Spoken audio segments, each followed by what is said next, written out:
Hello and welcome to History for Weirdos. We're your hosts, Andrew and Stephanie. And each week, we're going to take you on a journey into the strange, obscure, and relentlessly entertaining corners of human history. Now listen up, friends, because it's about to get weird.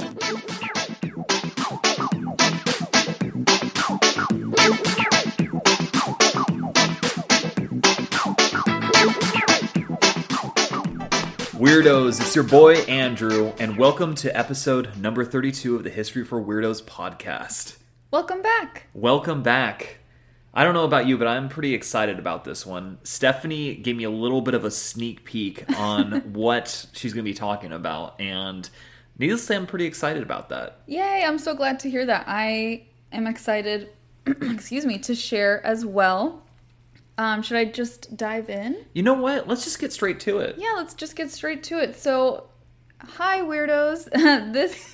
This week, I'm going to be covering the potentially true story of a real-life English witch. No. Soothsayer and prophetess known as Mother Shipton. Oh, wow. I've never heard of her before. Yeah, I had not heard of her either. Was she a good witch or a bad witch? You will see. Oh, man. Intrigue already. Mm-hmm.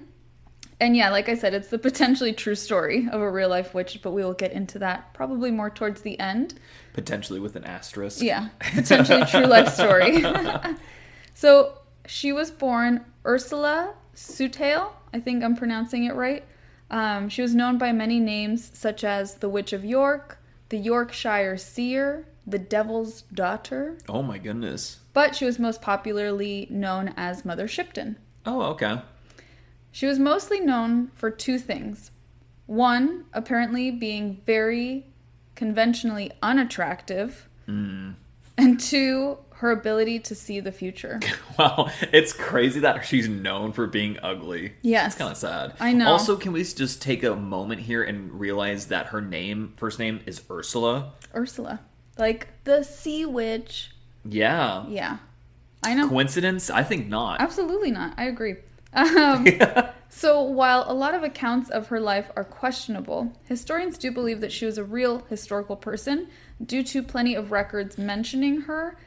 Most importantly, though, including a letter written by Henry VIII to the Duke of Norfolk where he mentions, quote, the Witch of York. Whoa. So Henry VIII knew of her. Yeah, who's believed to be Mother Shipton. Whoa, that's so cool. Mm-hmm. So, let me get into this. Mother Shipton was born, in 1488, so a little while ago. Just yesterday, really. Basically yesterday. And she was born to a 15-year-old woman named Agatha Soothsayer. Oh my gosh. No 15-year-old should ever be having children. I agree. I'm just going to say that. I feel like that's not super controversial. I think 15-year-olds having kids throughout most of human history is why we're so messed up. Oh, that's so true. Yeah. Well, she was born in a cave in North Yorkshire. Oh my god, this is already ridiculous. Yes, we hear more about it. So sources say that Ursula was born during a fierce thunderstorm, of course, and that she was born with a hunchback and bulging eyes. Oh, poor girl. Mm-hmm. So when Ursula was born, like I said, her mother was 15 and she was an orphan. Oh, Jesus. Living in poverty, who had allegedly engaged in an affair which resulted in the birth of Ursula. Okay. But not just any affair, an affair with Satan. Okay, I have no words yet. Yeah, just continue. When Ursula was born... Oh, so sorry. I just read that. The true identity of Ursula's father is unknown, actually. I thought you just said it was Satan. Yeah, but the true identity... The true identity of Ursula's father is unknown, since young Agatha refused to reveal who he was. Being an unwed mother attracted a lot of negative attention for Agatha, and at one point, I believe while she was pregnant, she was forcibly brought to her local magistrate and was commanded to reveal the identity of her baby's father, but she still refused to give them a name. Okay, theories here. What if it was like one of like a really high, like powerful person? Absolutely. My theories are not happy, right? They're Yeah. not happy theories. I doubt if it is someone that's in a position of power and she's a 15-year-old orphan, I doubt that it was anything remotely romantic or consensual even. Yeah, or loving in any way or consensual, like you said. And my guess would be that she was afraid of whoever it was. Yeah, he's probably a very powerful bad man. Yeah.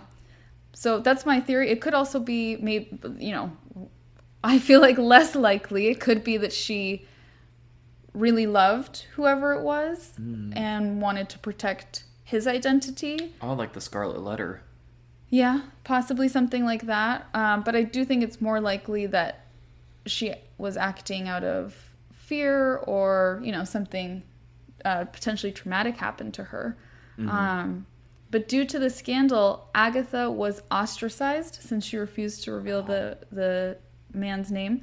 And she moved into a cave in the woods outside of town, which is where she gave birth to Ursula and raised her for the first 2 years of her life. Wow. The cave is reportedly is very well known for being in the shape of a skull. Oh my gosh. I kid you not. And there's a pool within it that could, quote, turn objects into stone. And of course, this further perpetuated local rumors that Agatha was a witch and her baby was the spawn of Satan. Yes, I love this already. Oh, that 1488 life, I know. Oh, only good times, right? Only good times only were good had. times. So the cave is actually known to us today. We know the location of this no cave. Way. And it is known as Mother Shipton's Cave. It does, in fact, have a pool in it that can harden porous objects as it coats them with minerals. Wow. It's like a very mineral-rich water. This is fairly common in nature, but like if you put items in the water, or just like if items are in the cave for a very long time, the minerals in the air, it'll just start to harden and crystallize. Right. But of course, back in their time, people believed that happened in her cave because she was a witch having an affair with Satan. Of course. Yeah. As of course one does. That's what 15-year-olds do. 15-year-old orphans are always having affairs with Satan. God. Maybe the satanic panic was right. Yeah, when will the youth learn? I know. So according to 17th century sources, after those first 2 years of isolated cave life, the abbot of Beverley stepped in. And I think it is important to note here that I said 17th century sources. Most of the sources we have regarding anything to do with Mother Shipton's life are from later, after her lifetime. Interesting. So the abbot of Beverley came in. Abbot equals head of a monastery. Okay, cool. I'm Catholic, but I had to Google it. I was like, what do the abbots do? We don't really have abbots in the U.S., do we? We don't really have a lot of monasteries. Not anymore. Right. Do we ever have monasteries in the U.S.? Would the missions have been monasteries? I guess. Yeah, like the Spanish controlled. Yeah. But not from like the English side. Yeah, but I would guess they would have abbots too, right? If the abbot is just like head monastery dude. I think, yeah. Well, I have no idea. Well, that was his title. Yes. That's what he did. That was his job. The abbot moved the two out of the cave and secured Agatha a place in the convent of St. Bridget, while placing Ursula with a foster family in the town of Knaresborough. It's spelled like Knaresborough. Knaresborough? I like Knaresborough. I'm going to go with Knaresborough. Okay. It's probably wrong, but that feels the most right. Yes. Agatha and Ursula unfortunately never saw each other again. No. So I don't know anything about like why this abbot stepped in. If it was out of kindness or out of like a shaming thing. Yeah. Yeah. I'd imagine, you shouldn't separate families like that. But I wonder if just within the context of their world and their time in history, that really was giving them both the best shot at life. Right. For the young unwed mother to become a nun and for the daughter to be with another family. Yeah, that's probably the case. I would hope that was his intention. It's very sad that they never got to see each other again. But again, according to all descriptions that we have of Ursula, it appears that she had a large, crooked nose, a hunch on her back, and crooked legs. Today, I would hope that these physical differences would be perceived, as like medical conditions. Like, obviously, she had something up with her spine. Right, some like really severe scoliosis or something. Yeah, and like people are born with like bowed feet and things like that. And those are things that can be treated now. Right. But in Ursula's world, her differences were constant reminders to the townspeople of the, quote, suspicious circumstances surrounding her birth. Oh my God. So AKA they took it as like proof that she's the spawn of Satan. Of course. Because she's, to them, very ugly. Oh, I know. Man, that's like such... That's just really sad, honestly. Yeah, writing this episode, researching it, reminded me that people were really mean. You're so ugly, you must be a witch. Yeah, I, as a kid, liked watching The Hunchback of Notre Dame, the Disney movie, but my parents would not let me watch it because I would cry. I liked watching it to make myself cry as a child because they were so mean to Quasimodo, and I was like, it's not fair. I know, he can't control it. No, and he was so nice and everything. So Hunchback of Notre Dame and Dumbo were banned in my house because I would cry too much. So this made me sad. This is why I married you. This is why I'm a therapist. Yeah. So, from what we know, it seems that she was accepted by her foster family. That's cool. I think it was a good home. Again, we don't know much, though. But she was not treated well by others in town. So similar to her mom, she reportedly spent a lot of time in the woods. And she used that time to study plants and herbs. Nice. So that's like her origin story. Okay. As one has, yes. And, but eventually... it does take a nice turn. Ursula married a local carpenter named Toby Shipton at the age of 24. So he didn't care that she was apparently butt ugly? I guess not. I guess not. Or that she was the spawn of Satan. Or that too, yeah. She took her husband's surname and became known as Mother Shipton. And the townspeople, speaking of what you were just alluding to, were shocked at the marriage and spread rumors that Ursula had bewitched him because why would he marry her because she was so ugly? People are so messed up. People are horrible. So at this point, Mother Shipton had become well known as an herbalist. So he was a carpenter, she was an herbalist because she spent so much time studying plants. That really doesn't help the whole witch That's thing. True. Yeah. She was embracing the aesthetic, maybe? Yeah, maybe. She was just going all in. But about 1 month into her new marriage, there's a really weird story. Okay. That I was like, what the... I couldn't find, context for it. Modern day interpretation. Just everywhere that I researched just reported the story the same. So I was like, okay, I guess I'll put this in there. But 1 month into her new marriage, a neighbor came to Mother Shipton asking her for help. She said that she had left her door open while she went out, and a thief came in and stole her new smock and petticoat. I think a smock is like an apron almost. Mother Shipton calmed her neighbor and told her that the thief would be revealed the next day. Oh, wow. So the next morning, Mother Shipton and her neighbor went to the market. And apparently, the woman who had stolen the clothes put on the smock and carried the petticoat with her in one hand, and many people witnessed her marching through town until she reached these two women at the market. When she arrived and saw Mother Shipton and her neighbor, she went up to them dancing and singing about how she had stolen the items. She then handed the smock and petticoat over, curtsied, and then left. What? What?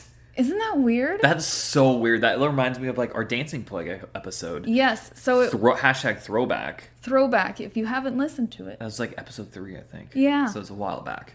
But isn't that the weirdest? And no one explained it or said yeah, we think this is folklore or whatever. It was They're just matter of fact. Yes, it was everywhere I found it. It was reported very matter of fact. So it sounds like there were plenty of people witnessing And who knows, right? Things get embellished over time. Right. But that's the story that we have, that Mother Shipton was like, don't worry, the thief's going to be revealed. And then she revealed herself in like a very theatrical way in front of everyone.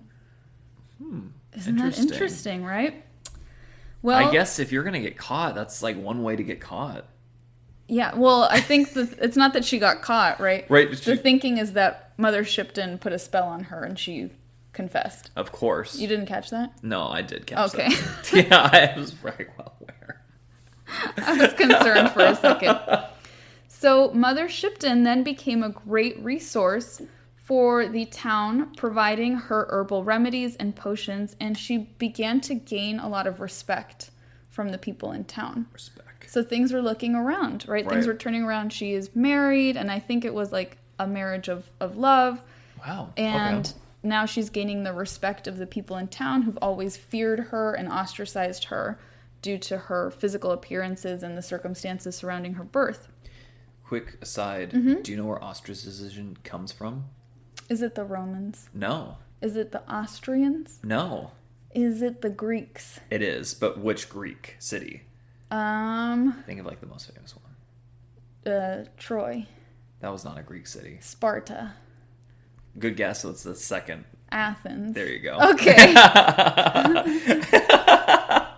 Thank you. You're welcome. I always tease Andrew that he's so annoying. He's like the dad in My Big Fat Greek Wedding. Like you mention literally anything and he's like, oh, the Greeks thought of that first. The Greeks. Or the Romans. Yeah, or the Romans. Or like sometimes it's the Greeks and the Romans just made it better. Right. This is so charming. Charming. So charming. Thank you. You're so welcome. And you're so welcome, listeners. Yes. Now you know. Now you know. Well, back to Mother Shipton. Of course.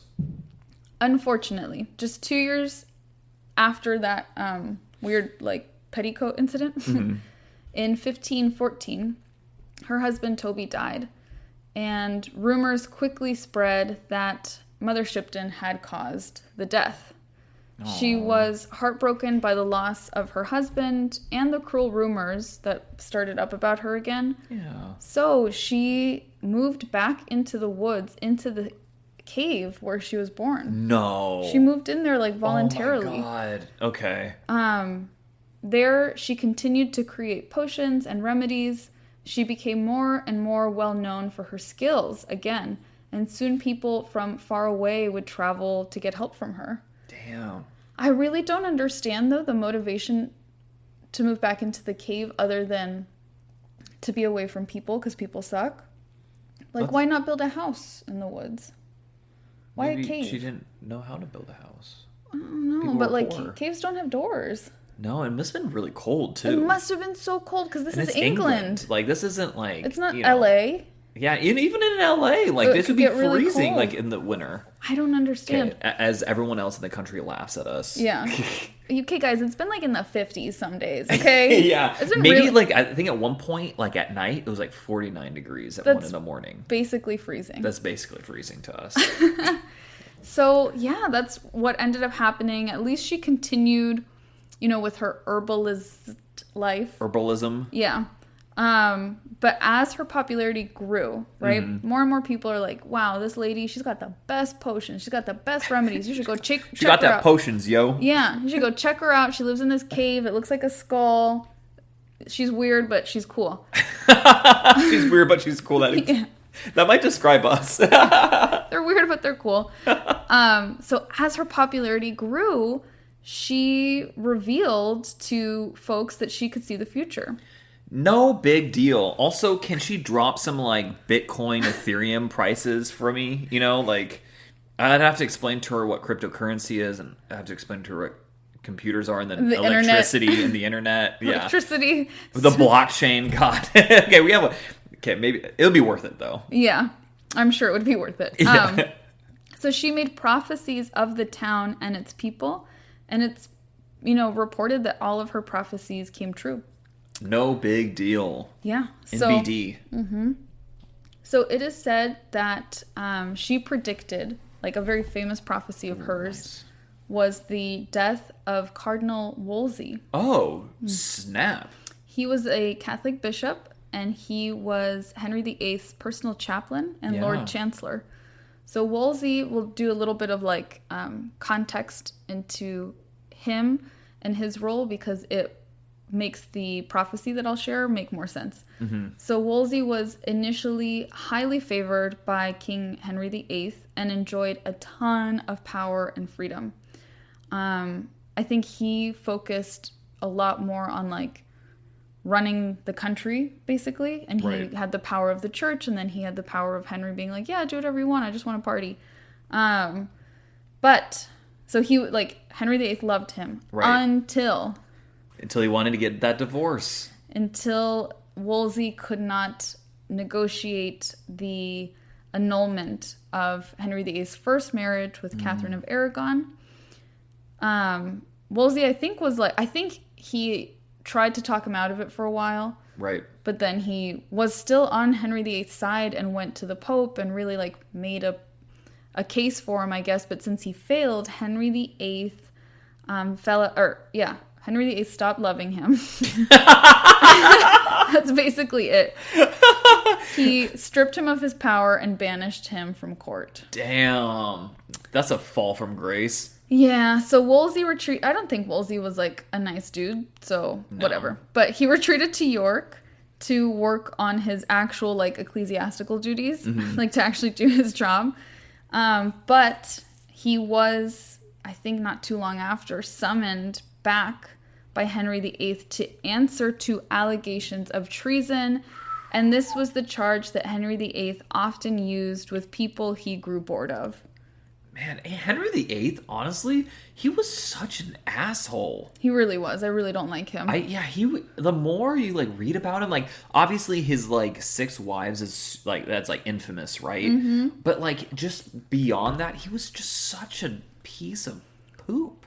He was very, very like I think most kings throughout history probably have been very self-centered, very narcissistic, very petulant. Yeah. And it was basically like he did this to a lot of people who raised him, who were close to him.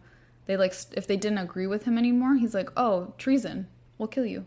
Yeah, you're like, okay, hold on here, buddy. Like, haven't you ever heard of like discourse and dialogue? Like, no, he was not down with that. But on his way back to Wolsey, his way to the trial to answer, because he was like, okay, I'm going to go and answer to these allegations of treason, he died in the carriage ride, seemingly of natural causes. Okay? Keep that in mind. Okay. So, there was, like I said, a prophecy that Mother Shipton made about Wolsey, and it involved his death. She made a prophecy essentially about Henry VIII and Wolsey and all of that stuff. So according to Wolsey's usher, which I think is like his assistant, and then later his biographer, George Cavendish, Wolsey, near the end of his life, was disturbed by a prophecy he had heard, which was... Sorry, guys, it's going to be like old-timey talk for a second, but the prophecy was, there is a saying, quoth he, that when this cow rideth the bull, then the priest beware thy skull. So often, when Mother Shipton would have visions, she wouldn't see like faces or names, but she would see their family heraldry, which is their animals, like their symbols, basically. Yeah, the sigil. Their sigils. Yeah. Like in Game of Thrones, for all of us who want to know what that means. So from that lens, the cow is Anne Boleyn, and the bull is Henry. The bull? Yeah. Oh my god. Is Henry VIII. And the priests, beware thy skull, is the death of Wolsey and lots of other priests, unfortunately, because their marriage marked the beginning of the dissolution of monasteries, where King Henry VIII took down all the monasteries and convents in England. Many priests, both religious and secular, lost their lives for pressing against the laws made to limit the Catholic Church's power. Oh, wow. Yeah, so the Catholic Church, you guys, I went to Catholic school, full disclosure, they were wrong in most historical situations. I get that, but he mass murder, just like humble, like local Oh, yeah. priests and stuff. And Which, those they're not popes. Yeah. Like, they're not. people who like were feeding their local poor and things like that. That's horrible. He burned libraries. Oh my, like, you're never, if you're gonna burn libraries, like, you're not, like, one of the good guys. You're never- a quote-unquote baddie. Yeah, and not, like, a baddie as in, like, a hot person. Yeah. Like, you're a bad person. Yeah. No, you're never on the right side of history if you're burning books and Yeah. things. Freaking idiot. Yeah, but that's like a huge one of her prophecies that, seems to have come true. Right. She reportedly also predicted the invention of iron ships, the Great Fire of London in 1666, and the defeat of the Spanish Armada. Yeah, and that would be Henry VIII's daughter, Elizabeth. Yeah. Mm-hmm. Wow. Isn't that interesting? That is very interesting. So those are prophecies we believe that she made in her time.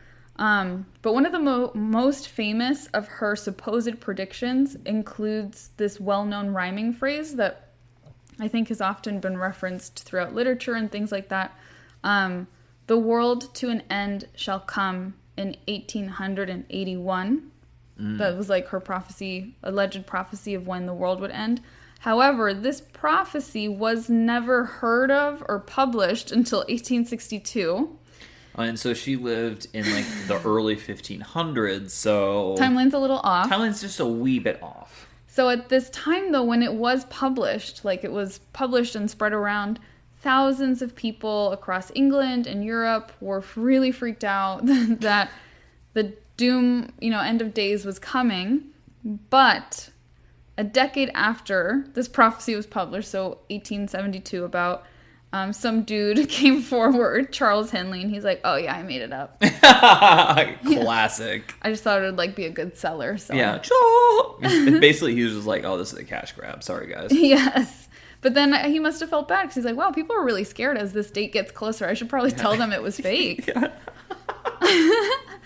But even after this confession, there would be plenty of fake Mother Shipton prophecies found and published. Even in the 1920s, people were saying... Oh my gosh. In 1920s, people were like, "Oh yeah, these never before seen prophecies." And it's always about the end of the world. Right, of course. But it's important to note that as far as historians are aware of, Mother Shipton herself never wrote down or published any of her predictions. Oh no, they're all word of mouth? Yeah.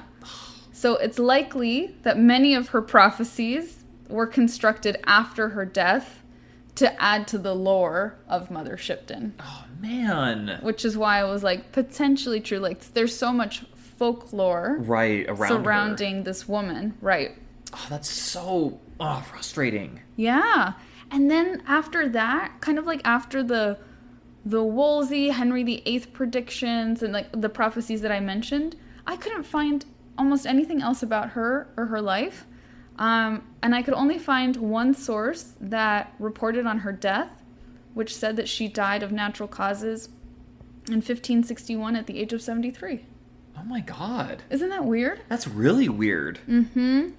The earliest account of Mother Shipton's prophecies was published, the first published work that we have, in 1641. Oh, wow, so 80 years after her death. That's the next part of the sentence. 80 years after her death. Wow, yeah, really it is. Mm-hmm.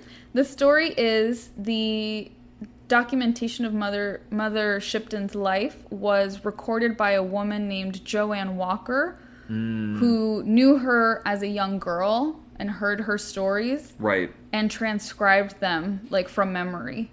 Oh. Yeah. Okay. So, there's a possibility of it being actually legit. Yeah. Okay. We don't know, I don't know anything else about this Joanne Walker or, what her deal was. But that's where we have the original, documented sources, aside from that letter of Henry VIII mentioning her. And in I guess I should share the context of why he referenced her. Oh, again, yeah. It was... after Henry VIII was I don't like the Catholic Church anymore. I want to have my own church and marry whoever I want. And then other people were like, this is a big change for us. We are upset, right? Right. So it's kind of a big deal. It was a big deal for a lot of people. Not unprecedented, because there was Lutheranism already happening, but kind of a big deal though. But for a king to separate from the church. Yeah, that was a huge deal. So again, he had written to the Duke of Norfolk because I guess in that area he was really upset that there had been an uprising, including other nobles had, kind of had a riot against Henry VIII. Oof, yeah. And Henry VIII was requesting to speak to the witch of Yorkshire. But that's it. We don't know if they did or... Oh my Isn't God. that weird? That would be crazy. That's like the only record we have. Like no one else wrote like, oh yeah, they met. It was a good time. They had tea. She said this stuff. Just that like he requested to meet her. Yeah, he was like 500 years ago. It wasn't a polite request. He says something like, grab the witch or whatever, Oh bring her here. He is such a twat. Yeah, he really was. So like I said, while the prophecies attributed to Mother Shipton are not all historically accurate. You don't say. Yeah. We are certain that this woman lived and that she made an immense impression on the people around her through her herbalism and her predictions. Oh, nice. And a fun fact that I thought folks might like to hear is that you can visit the cave where she lived. Yeah. And it's actually England's oldest tourist attraction. For hundreds of years, people have traveled to see the cave where she was born. And as I mentioned before, the cave's water has a really high mineral content. And so you can turn things to stone there if you want. Tourists will leave items in the pool and come back and grab them once they're like I want to stone. go. Yeah. Lastly, if you find yourself in what did I decide to pronounce? Like you drop the K. Naysborough? Yeah. I think that's what I said. Yeah. Naysborough, then you can go to Market Square, where that weird dancing confession happened. Yes. And there is a statue of Mother Shipton there. Oh, that's so cool. And you can also Google her. There's tons of artist renditions of what they think she looked like. And she really, the descriptions of her really resemble in Snow White when the beautiful queen turns herself into the ugly witch. It looks just like that. Interesting. Yeah. Okay. So that must be where they got that imagery from. Right. So that is the story of Mother Shipton and the power of prophecies, both real and fabricated. Yes, definitely. Yeah, those 19th century ones sound a little bit sus. They sound a little bit sus, I agree. Yeah. Especially when people are like, oh no, I made that up. I just thought it would be fun and make me money. Yeah. Well, thank you. That was quite interesting, actually. I'm glad Yes. you thought so. Oh, and Yes. my sources for this episode, there is a website called mothershipton.co.uk. God, she has. Imagine explaining to her that she would eventually have a website. Yeah. about her. That she'd be like, "What? What? What does that Spider even webs? mean?" Yeah. And then weirdhistorian.com, Oh wow. thevintagnews.com, and Wikipedia. Because Of course. Yes. So that is the story of Mother Shipton, everyone. I hope you enjoyed. Woo! I really did enjoy that. I'm so glad. That was I know it's funny when we like tell each other stories that we had never even heard of before. Yeah. Like I was not even aware this person ever existed. I was actually researching or trying to find information on another witch that I may eventually do an episode on. But her name popped up and I was like, oh, I've never heard of this person, and just decided to do an episode on her. That's really cool. Yeah. I like that. I'm glad you thought so. Yes.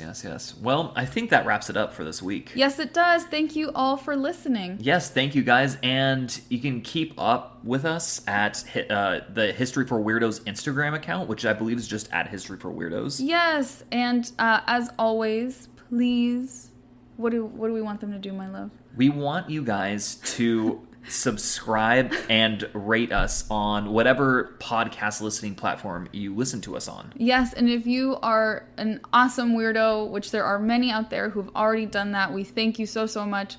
Please feel free to share any of our episodes with someone who you think may enjoy them. It really helps us get new folks to the podcast, and we always appreciate the support and the episode suggestions and the feedback. You all are amazing. Yeah, you weirdos are wonderfully weird, and we love you all. Well, I think that's it for this week, and until next time, weirdos. Thanks, weirdos.